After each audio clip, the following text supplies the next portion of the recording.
জুলাই সনদ বাস্তবায়ন আদেশটা ঠিক এই জায়গায় পড়ে। এটা অ্যাক্ট না, কারণ সংসদ তখন ছিল না। এটা অর্ডিন্যান্স না, এটাকে সেই ফরম্যাটে জারি করা হয়নি। এটা একটা এক্সিকিউটিভ ইনস্ট্রুমেন্ট, রাষ্ট্রপতি তার নির্বাহী ক্ষমতায় সরকারের পরামর্শে রাষ্ট্র পরিচালনার অংশ হিসেবে জারি করছে।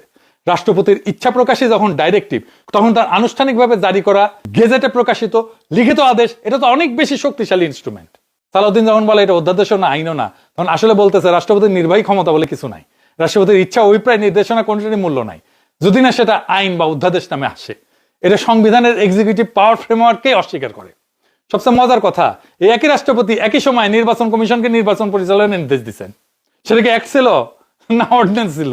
সেটা তো এক্সিকিউটিভ ডাইরেক্টিভ ছিল, কিন্তু সেই ডাইরেক্টিভ মেনে নির্বাচন হয়েছে। সেই নির্বাচনে সালাউদ্দিন সাহেব সংসদ সদস্য হয়েছে।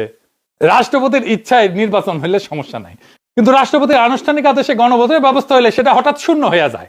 একই ক্ষমতা, একই রাষ্ট্রপতি, একই সময়কাল, কিন্তু একটা মানবেন আর একটা মানবেন না। এটা কোনো আইনি যুক্তি না, এটা হইতেছে প্রতারণা, জনগণের সাথে প্রতারণা।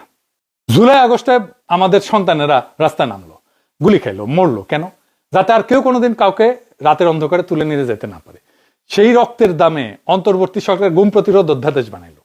শুধু গুমকারীকে না, যে গুমের নির্দেশ দিচ্ছে সেই কমান্ডারকেও বিচারের আওতায় আনার বিধান করলো, সুপিরিয়র রেসপন্সিবিলিটি দিল। এইটাই ছিল আসল ক্ষমতায় অধ্যাদেশে। এবং ঠিক এটাই সহ্য হইল না। কার সহ্য হইল না? যারা গত 15 বছর গুম করছে তাদের। যারা নির্দেশ দিছে